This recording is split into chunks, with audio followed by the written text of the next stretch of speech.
Family card নিয়ে জামাত ইসলামের গাত্রদাহ শুরু থেকে যখন আমরা ৩১ দফার কর্মসূচি করি সারা বাংলাদেশে, যখন এই কথাগুলো আমরা মানুষকে বলে বেড়াই, তখন থেকে বলেছে জামাতের আমির নিজে বলেছে, রাখ তোর ফ্যামিলি কার্ড। আর এখন সংসদে গেলে আমরা দেখি সবার আগে তারা ফ্যামিলি কার্ডের জন্য অস্থির হয়ে থাকে। তারা মুখে বলে একটা, তারা একটু পরে প্রধানমন্ত্রীকে একা পেলে যে বলে আমাদের এলাকায় আপনি কবে আমাদের এলাকায় ফ্যামিলি কার্ড দিবেন। আমরা এই সকল ওনাদের মুখে একটা কথা, ভিতরে একটা, এই সকল প্রতারণা মানুষ বুঝে গেছে। সারা বাংলাদেশে বর্তমানে জামাত ইসলাম যেসব কাজ করছে সেগুলো আমরা বলতে চাই না। আমাদের সমাজ নষ্ট করে দিচ্ছে এই জামাত ইসলামের কর্মীরা।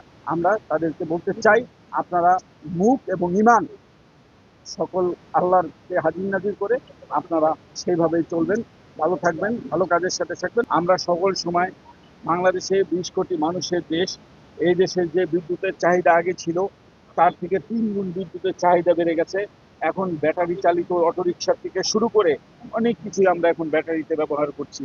অতএব আমাদের বিদ্যুৎ খরচও বেড়ে গেছে।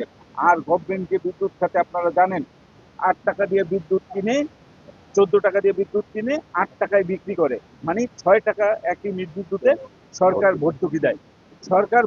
এখন আপনি একটা কথা মনে রাখবেন, একটা অটো রিক্সার ব্যাটারি যখন চার্জ দেয়, যখন ৮০ টাকা যদি একটা অটো রিক্সা চার্জ দিতে বিদ্যুৎ খরচ হয়, তার মধ্যে ৩০ টাকা কিন্তু সরকারের খরচ হয়।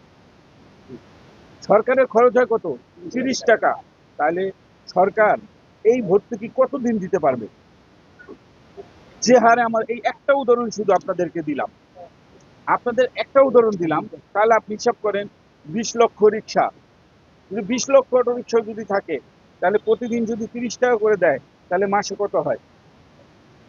১,০০০ টাকার মতো হয়। তাহলে ১,০০০ টাকা করে ২০ লক্ষ রিক্সা, তাহলে গভর্নমেন্ট কত টাকা ভর্তুকি দিবে বিদ্যুৎ খাতে? সরকারের আন্তরিকতার কোনো অভাব নাই। বিদ্যুতের যে ঘাটতি আছে সেটাও হয়তো স্বয়ংসম্পন্ন হবে। আপনারা জানেন বিগত সরকার যেভাবে বিদ্যুৎ খাতে দুর্নীতি করে গেছেন, বিভিন্ন বিদ্যুতের যেভাবে প্ল্যান্ট তৈরি করা হয়েছিল সেই লোকগুলো অনেকটাই বন্ধ করে দিয়ে চলে গেছেন।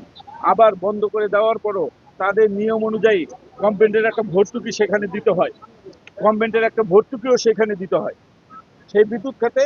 আবার যে পাওয়ার প্ল্যান্ট বন্ধ আছে সেই বন্ধ পাওয়ার প্ল্যান্টের উপরে একটা গভর্নমেন্টের ভর্তুকি দিতে হয়, সেই আইনও তারা করে।